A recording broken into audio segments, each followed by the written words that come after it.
Hello दोस्तों, नमस्कार। स्वागत है एक बार फिर से आप सभी का अपने प्रिय चैनल पर। दोस्तों आपको बताते जो अभी की सबसे बड़ी खबर आ रही है, जहां अब यासीन मलिक की जान बचाने के लिए सऊदी क्राउन प्रिंस से गुहार। जी हां, क्या काम आएगा पाकिस्तान का ये नया प्रोपेगेंडा। दोस्तों सबसे पहले आपको बताएंगे ये बड़ी खबर, साथ ही साथ बताएंगे जहां पर पता चल गया सबसे बड़ा कारण कि क्यों G20 शिखर सम्मेलन में भाग लेने से डर रहे हैं चीन के शी जिनपिंग। चीन के राज का पर्दा फाश। जी हाँ दोस्तों, साथ ही साथ आपको बताएंगे जहां राहुल गांधी ने साधा मोदी जी पर निशाना, कहा कि लद्दाख में चीन को लेकर पीएम ने देश से बोला झूठ। बताएंगे दोस्तों जिसके बाद क्या रहा रिएक्शन। साथ ही साथ आपको सिलेंडर से जुड़ी खबर बताएंगे, जहां पर फिर एक बार 157 रुपए हुआ सस्ता सिलेंडर। बताएंगे किस कैटेगरी के सिलेंडर को सस्ता किया गया है। दोस्तों सारी जानकारियां बताएंगे, बने रहिएगा वीडियो के अंत तक। और अभी खबरों में आगे बढ़ने से पहले हमेशा की तरह अपने भारत देश का, भारतीय सेना का और भारत के संप्रभुता अखंडता का दिल से समर्थन करते तो वीडियो को भी कर दीजिए लाइक, चैनल कर दीजिए सब्सक्राइब, बेल आइकन दबाइए, साथ ही कमेंट बॉक्स में लिख दीजिएगा जय हिंद जय भारत। तो चलते हैं पहली और सबसे बड़ी खबर की तरफ, जहां यासीन मलिक की जान बख्शने के लिए सऊदी क्राउन प्रिंस से गुहार लगाया पाकिस्तान ने। क्या काम आएगा पाकिस्तान का ये नया प्रोपेगेंडा, बता दें। पाकिस्तान इन दिनों पूर्व आतंकवादी और अलगाववादी नेता यासीन मलिक को लेकर झूठा प्रोपेगेंडा फैलाने में व्यस्त है, बिजी है। पाकिस्तान का आरोप है कि यासीन मलिक को भारत में झूठे मामलों में फंसाया जा रहा है और उसे फांसी दी जा सकती है। इसी को लेकर पाकिस्तान ने अब इंटरनेशनल साजिश रचनी शुरू कर दी है। पाकिस्तान के इशारे पर जम्मू कश्मीर लिबरेशन फ्रंट यानी JKLF के अध्यक्ष यासीन मलिक के एक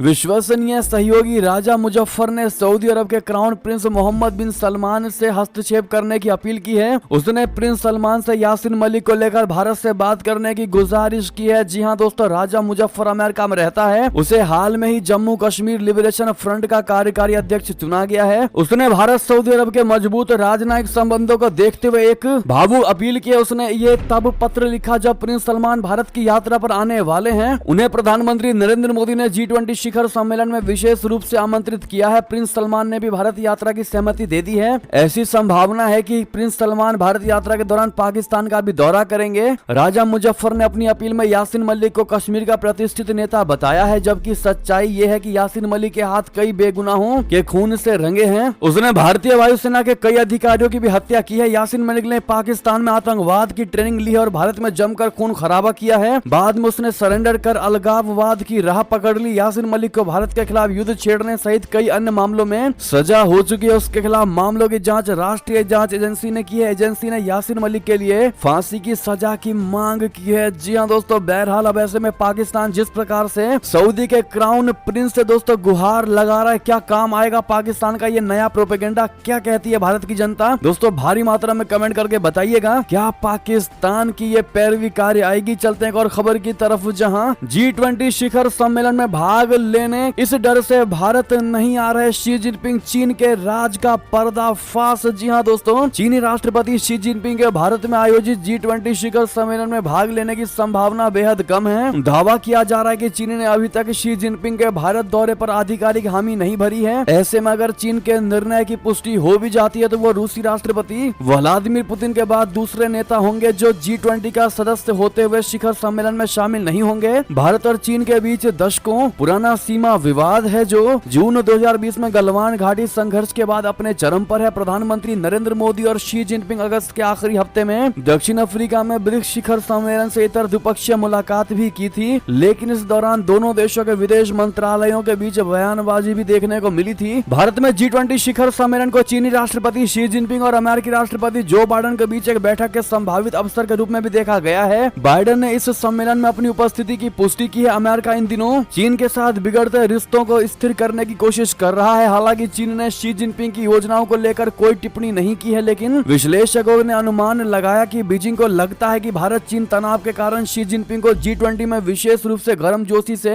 स्वागत मिलने की संभावना नहीं है। कई यूरोपीय देश यूक्रेन पर आक्रमण के बाद रशिया को चीन के समर्थन को लेकर सावधान है। वहीं दूसरी ओर अमेरिका, जापान और दक्षिण कोरिया के साथ चीन विरोधी खेमा बन रहा है। ऐसे में उन्होंने G20 से दूरी बनाने का फैसला खुद की इज्जत को बचाने के लिए लिया होगा। जी हाँ दोस्तों, आपको क्या लगता है कमेंट में लिखकर अवश्य बताइएगा। अगली खबर की बात करें, जहां भारतीय मूल के थर्मन शनमुगरत्नम ने जीता सिंगापुर के राष्ट्रपति पद का चुनाव, मिले 70% वोट। जी हाँ, भारतीय मूल के थर्मन शन शनमुगरत्नम ने सिंगापुर के राष्ट्रपति पद का चुनाव जीत लिया है। राइटर्स के मुताबिक चुनाव विभाग ने शुक्रवार यानी 1 सितंबर को घोषणा करते हुए बताया कि शनमुगरत्नम ने 70.4% वोट के साथ जीत दर्ज किया है। सिंगापुर में 9वें राष्ट्रपति के चुनाव के लिए शुक्रवार यानी 1 सितंबर को मतदान हुआ, जिसमें लोगों ने बड़ी संख्या में भाग लिया। सिंगापुर में 27 लाख से ज्यादा लोग मतदान के पात्र थे और मतदान केंद्र रात्रि 8 बजे तक खुले। इसके बाद मतगणना शुरू हुई। थरमन शनमुगरत्नम सिंगापुर के उप प्रधानमंत्री रह चुके हैं। उन्होंने शिक्षा और वित्त मंत्री के पद भी संभाले हैं। राजनीति में 2001 में आए शनमुगरत्नम ने 2 दशक से ज्यादा समय तक सत्तारूढ़ पीपुल्स एक्शन पार्टी यानी पीएपी के साथ सार्वजनिक क्षेत्र और मंत्री पदों पर कार्य भी किया। ऐसे में दोस्तों भारतीय मूल के थरमन शनमुगरत्नम को कांग्रेचुलेशन जरूर कहिएगा आप लोग। दोस्तों अगली खबर की बात करें, जहां अर्जेंटीना के लिए तेजस की मार्टिन बेकर सीट को बदलेगा भारत। ब्रिटिश पुर्जों की जगह लेगा रूसी माल। बता दें भारत ने अर्जेंटीना को तेजस लड़ाकू विमान बेचने के लिए उसकी सभी शर्तों को मान लिया है। इसके तहत भारत जल्द ही तेजस में लगे ब्रिटिश कंपनी मार्टिन बेकर के इजेक्शन सीट को बदलने को तैयार है। इसकी जगह तेजस विमान में अब रशिया की K-36 इजेक्शन सीट को लगाने की योजना है। रूस की ज्वेजता के 36 इजेक्शन सीट मिग सीरीज और सुखोई 30 MKI लड़ाकू विमान में लगाई जाती है। K-36 विमान के मूल वेरिएंट को पहली बार 1960 के दशक में मिग 25 फॉक्सबैट विमान में फिट करने के लिए डिजाइन किया गया था। मिग 25 फॉक्सबैट दुनिया का सबसे तेज उड़ने वाला लड़ाकू विमान है। जी हाँ दोस्तों, यूरेशियन टाइम्स ने हिंदुस्तान एरोनॉटिक्स लिमिटेड के एक अधिकारी के हवाले से बताया कि अर्जेंटीना को एक ठोस प्रस्ताव दिया गया है। तेजस लड़ाकू विमान के कंपोनेंट को बदलने का काम पहले ही शुरू हो चुका है। जी हाँ, ऐसे में दोस्तों वास्तव में ये भारत के लिए बड़े ही गर्व की बात है कि विदेशी माल को हटा करके रूसी माल को लगाया जा रहा है, जो कि भारत और रशिया के बेहतर संबंध को 4 चांद लगाने में और ज्यादा मुकाम हासिल हो सकेगा। चलते अगली खबर की तरफ, जहां पर 14 देशों के प्रमुखों की सुरक्षा करेंगे सीआरपीएफ के सूट बूट वाले जांबाज। साथ में चलेंगी ये 60 खास गाड़ियां। जी हाँ दोस्तों, 18वां G20 सम्मेलन नई दिल्ली में 9 से 10 सितंबर को आयोजित होगा। आप सभी जानते ही हैं इसमें 19 देशों के राष्ट्राध्यक्ष और सरकार के प्रमुख भाग लेंगे। 9 देशों के प्रमुख बतौर अतिथि देश G20 शिखर सम्मेलन की बैठक में हिस्सा लेंगे। इसके अलावा यूरोपीय संघ भी इस सम्मेलन में शिरकत करेगा। कारकेड के दौरान 14 देशों के राष्ट्रपति और प्रधानमंत्री की हिफाजत की जिम्मेदारी सीआरपीएफ के जांबाज कमांडो संभालेंगे। सीआरपीएफ द्वारा ग्रेटर नोएडा स्थित वीआईपी सिक्योरिटी ट्रेनिंग सेंटर में लगभग 950 सूट बूट वाले रक्षकों का विशेष दस्ता तैयार किया गया है। अब ये दस्ता रिहर्सल कर रहा है। देश के विभिन्न हिस्सों में आए सीआरपीएफ के 50 ट्रेनरों ने विदेशी मेहमानों की अचूक सुरक्षा के लिए रक्षकों का दस्ता तैयार किया है। रक्षकों और ड्राइवरों की लगभग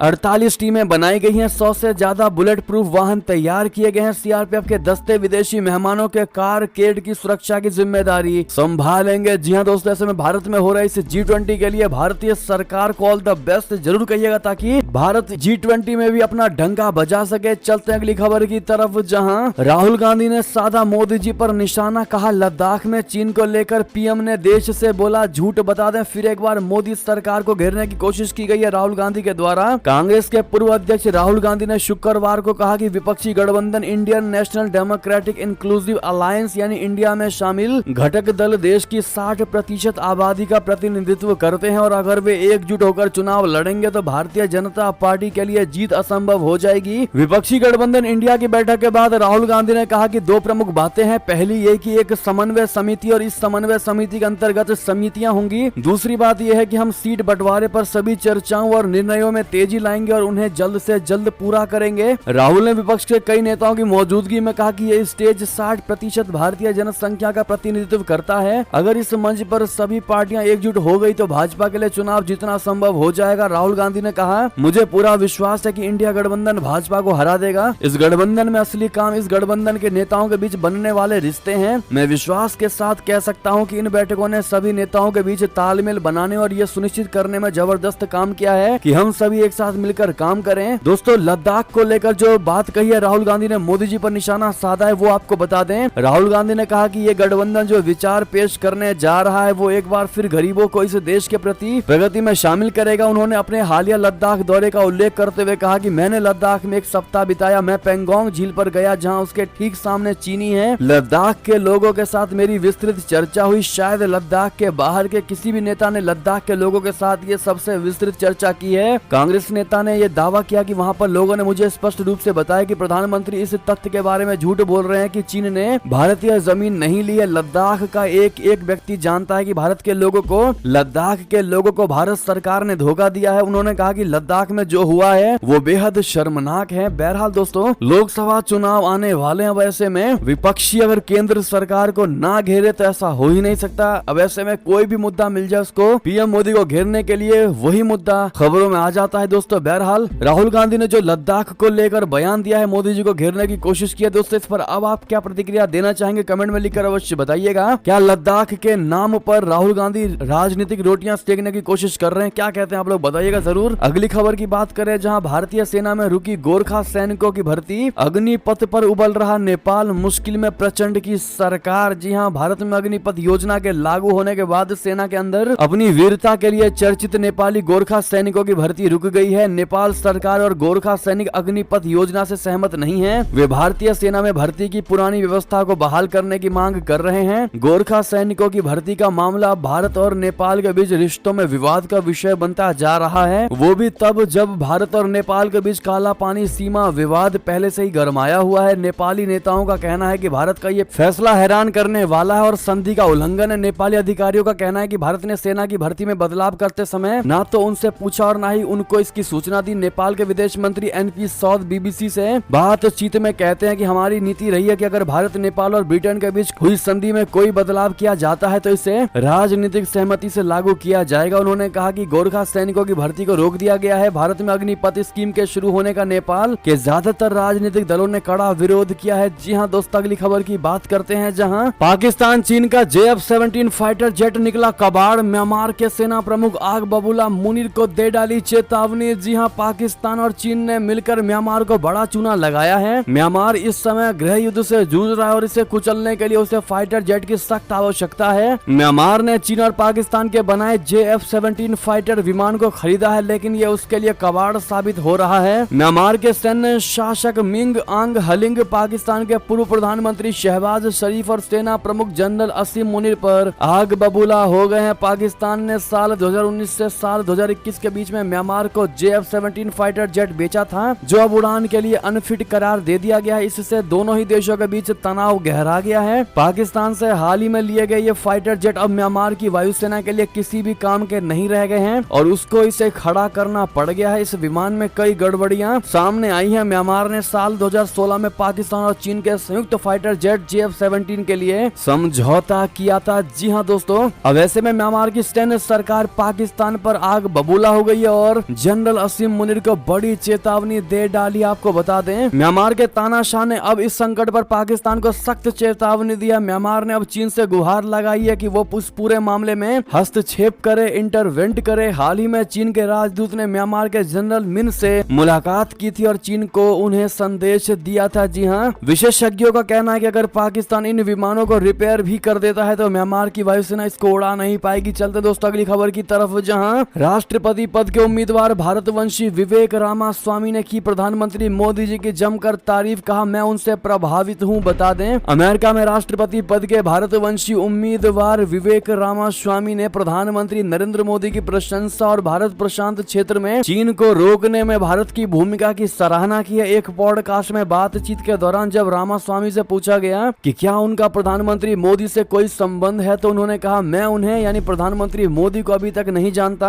वो अमेरिका कांग्रेस में अपने संयुक्त सत्र के लिए आए थे तो मैं वहीं रुक गया। मैं वहां अतिथि के तौर पर था और उन्हें सुनने के लिए वहां रुक गया। एक नेता के तौर पर मैं उनसे काफी ज्यादा प्रभावित हुआ। उन्होंने आगे कहा मुझे लगता है कि भारत को इसे थोड़ा आगे बढ़ाना होगा। भारत अभी तक सैन्य प्रतिबद्धताओं के स्तर तक नहीं पहुंच पाया है, जिससे मैं व्यापार के संबंध में थोड़ी निराशाजनक मानता हूं। आपको भी मालूम होगा कि अमेरिका भी आवश्यकता से थोड़ा कम ही विश्वसनीय रहा है। मैं इसे ठीक करना चाहता हूं। चीन पर रामास्वामी ने कहा कि भारत का अमेरिका के लिए एक विश्वसनीय साथी बनना चीन के राष्ट्रपति शी जिनपिंग के लिए चिंताजनक है। उन्होंने चीन ताइवान संघर्ष पर बात करते हुए कहा कि ताइवान के साथ संघर्ष के बीच लोग एक बात भूल गए हैं और वो ये है कि हिंद महासागर जहां से चीन में तेल की आपूर्ति की जाती है, अगर भारत एक विश्वसनीय साथी है तो ये शी जिनपिंग के लिए एक बाधा बन सकता है। साथ ही साथ दोस्तों अगली खबर की बात करें, जहां पीओके के शिया क्यों कहने लगे कि हमें भारत के साथ मिल जाने दो। आपको बता दें, पाकिस्तान का गिलगित बाल्टिस्तान उबाल मार रहा है। विरोध प्रदर्शन प्रदर्शन के नाम पर हजारों लोग सड़कों पर हैं। फिजा में चलो चलो कारगिल चलो के नारे बुलंद हैं। विरोध के नाम पर जिस तरह के लोग उग्र हैं, किसी भी क्षण वहाँ स्थिति गंभीर हो सकती है, गृह युद्ध जैसे हालात हो सकते हैं। सवाल होगा कि आखिर पाकिस्तान जैसे मुल्क के एक हिस्से में ऐसा क्या हुआ जो वहाँ के लोग भारत में विलय होने की बात कह रहे हैं, भारत में शामिल होने की बात कह रहे हैं। जवाब है दोस्तों एक शिया धर्मगुरु की गिरफ्तारी और वो सजा जो उसे पाकिस्तान के प्रचलित इश्रिंदा कानून के तहत हुई है। गिलगित के स्थानीय लोग शिया मौलवी की गिरफ्तारी से बेहद नाराज हैं, जिसके मद्देनजर स्थानीय नेताओं ने पाकिस्तानी प्रशासन को गृह युद्ध की चेतावनी दे दी है। वहीं कुछ लोग तो ऐसे हैं जिन्होंने खुलकर भारत में विलय की मांग करनी शुरू कर दी है और दोस्तों नारा लगा रहे हैं कि चलो चलो कारगिल चलो के नारे। जी हाँ दोस्तों, वैसे में आपकी जो भी राय हो कमेंट में लिखकर अवश्य बताइएगा। क्या लोकसभा चुनाव से पहले मोदी सरकार पीओके को लेकर कोई बड़ा कदम उठाएगी? क्या कोई बड़ा कदम उठाना भी चाहिए? दोस्तों क्या कहते हैं आप लोग, देखते हैं दोस्तों हमारी भारत की जनता क्या कहती है। और आज जितना ज्यादा हो सके इस वीडियो को व्हाट्सएप, फेसबुक, ट्विटर पर शेयर जरूर करिएगा ताकि हर कोई अपनी राय रख सके और पीओके की जनता की आवाज भारत में बैठे सुन सके। अगली खबर की बात करें, जहां चीनी सीमा के पास भारत कर रहा यूक्रेन के घातक वारमेट का टेस्ट, रूसी सेना के छक्के छुड़ा चुकी है ये हवाई आफत। बता दें, भारत कथित तौर पर चीन के साथ लगती सीमा पर लद्दाख क्षेत्र में घातक पोलैंड में बनाए गए वारमेट ड्रोन का परीक्षण कर रहा है। इस वारमेट हथियार का इस्तेमाल यूक्रेन रशिया के खिलाफ उसकी छोटी छोटी छिपी हुई टुकड़ियों को खत्म करने के लिए कर रहा है और ये ड्रोन रूसी सेना में तहलका मचा चुका है। यूक्रेन इस मानव रहित हवाई वाहन यानी यूएवी का इस्तेमाल रशिया के साथ युद्ध में छोटी सैनिकों की टुकड़ियों और हल्के बख्तरबंद बंकरों को निशाना बनाने के लिए कर रहा है। यानी जब युद्ध के दौरान सैनिक बंकर में छिपे रहते हैं, उन्हें खत्म करने के लिए इस यूएवी ड्रोन हथियार का इस्तेमाल किया जाता है। हालांकि कई रूसी टेलीग्राम रिपोर्ट्स में कहा गया है कि रूस ने इस सीरीज के कई यूक्रेनियन ड्रोन को मार गिराया और कुछ ड्रोन को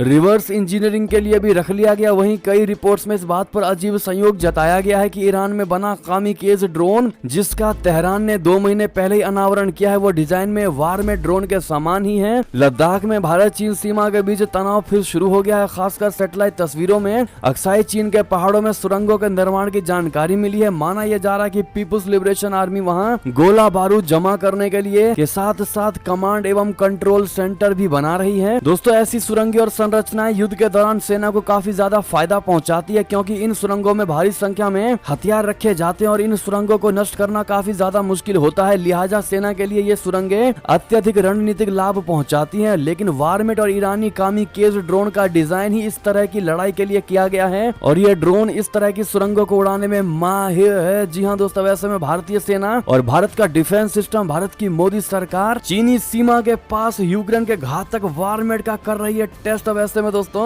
वाकई में ये चीनी सेनाओं के छक्के छुड़ा देगी और पाकिस्तान को तो कब नेस्तनाबूद कर देगी वो पता ही नहीं चलेगा। बहरहाल दोस्तों इस बड़ी तैयारी के लिए भारतीय सेनाओं को ऑल द बेस्ट जरूर कहिएगा। चलते हैं अगली खबर की तरफ, जहां पाकिस्तान में जल्द होंगे चुनाव। पाक चुनाव आयोग परिसीमन प्रक्रिया 30 नवंबर तक पूरी कर लेगा। जी हां, पाकिस्तान में शहबाज सरकार समय से पहले भंग हो गई, जिसके बाद यहां 90 दिन के भीतर चुनाव होने हैं, लेकिन इतने में तो चुनाव होना संभव नहीं दिखाई दे रहा। वहीं पाकिस्तान के शीर्ष चुनावी निकाय ने शुक्रवार को घोषणा की है कि जल्द से जल्द चुनाव सुनिश्चित करने के लिए निर्वाचन क्षेत्रों के परिसीमन को 30 नवंबर तक अंतिम रूप दे दिया जाएगा। पाकिस्तान चुनाव आयोग ने कहा कि परिसीमन प्रक्रिया के कार्यक्रम को ध्यान में रखते हुए चुनाव की तारीख की घोषणा की जाएगी। इसमें राजनीतिक दलों के साथ विचार विमर्श के बाद परिसीमन प्रक्रिया की अवधि को कम करने का उद्देश्य बताया गया। ईसीपी ने एक बयान में कहा है कि परिसीमन की समय सीमा कम करने का उद्देश्य जल्द से जल्द चुनाव कराना है। चलते हैं दोस्तों अगली खबर की तरफ, जहां विपक्षियों का गठबंधन जिसका नाम इंडिया है उस पर क्या भारी पड़ेगी मोदी की जीत की गारंटी। विशेष सत्र से निकलेगा 2024 विजय का रास्ता। बता दें, इंडिया गठबंधन की 2 दिवसीय मुंबई बैठक समाप्त हो चुकी है। बैठक के बाद प्रेस कॉन्फ्रेंस को संबोधित करते हुए राहुल गांधी ने कहा कि उनके साथ आए दल देश की 60% जनता का प्रतिनिधित्व करते हैं। उन्होंने ये भी दावा कर दिया है कि सभी दल मजबूती के साथ मिलकर लड़े तो भाजपा की हार तय है। लेकिन क्या ये इतना आसान है दोस्तों? क्या मोदी सरकार को गिराना, मोदी सरकार को हराना इतना आसान है? दरअसल भाजपा भी इंडिया गठबंधन के खतरे को बखूबी भांप रही है। इंडिया गठबंधन के नामकरण के दिन से ही भाजपा ने जिस तरह इस पर हमलावर रुख अपना रखा है, उसी से यह स्पष्ट हो जाता है कि वो 2014 और 2019 के जीत के उन्माद में इंडिया गठबंधन को कमजोर करके नहीं आंक रही है। जी हाँ, भाजपा एक शीर्ष नेता ने अमर उजाला से कहा कि इसमें कोई संदेह नहीं है कि प्रधानमंत्री नरेंद्र मोदी के नेतृत्व में केंद्र सरकार ने अनेक ऐतिहासिक कार्य किए हैं। इन कार्यों और उनके सेवा भाव के कारण ही आज भी प्रधानमंत्री मोदी की लोकप्रियता सर्वोपरि है। इस बात पर भी पार्टी में पूरी तरह एक मत है कि उनके नेतृत्व में चुनाव में जाने पर पार्टी की तीसरी बार जीत भी तय है, लेकिन इसके बाद भी ऐसा कोई मुद्दा हाथ में नहीं है जो 2014 का जोश और 2019 का राष्ट्रवाद जनता के बीच पैदा कर सके। ये कारक पार्टी को जीत के प्रति पूरी तरह आश्वस्त नहीं होने दे रहा है। जी हाँ दोस्तों, बहरहाल अगर हम आपसे ये सवाल पूछे कि विपक्ष के आरोप के बीच देश की जनता क्या सोचती है, जिस प्रकार से राहुल गांधी ने दोस्तों चीन को लेकर लद्दाख पर मोदी सरकार को घेरने की कोशिश किया, वैसे में क्या मोदी सरकार चीन के साथ सीमा संघर्ष सुलझाने में वाकई में सफल या असफल रही है? आप लोग क्या कहते हैं दोस्तों? देखते हैं भारत की जनता की क्या राय है। साथ ही साथ अगली खबर की बात करें, जहां अगर क्या लोकसभा और विधानसभाओं के चुनाव एक साथ हो तो क्या वाकई में बीजेपी को होगा बम्पर फायदा? तो आपको बता दें, भारतीय जनता पार्टी के लिए प्रधानमंत्री नरेंद्र मोदी का एक देश एक चुनाव की अवधारणा को आगे बढ़ाने का कदम फायदे का सौदा साबित हो सकता है। वजह यह है कि इससे चुनाव के पारंपरिक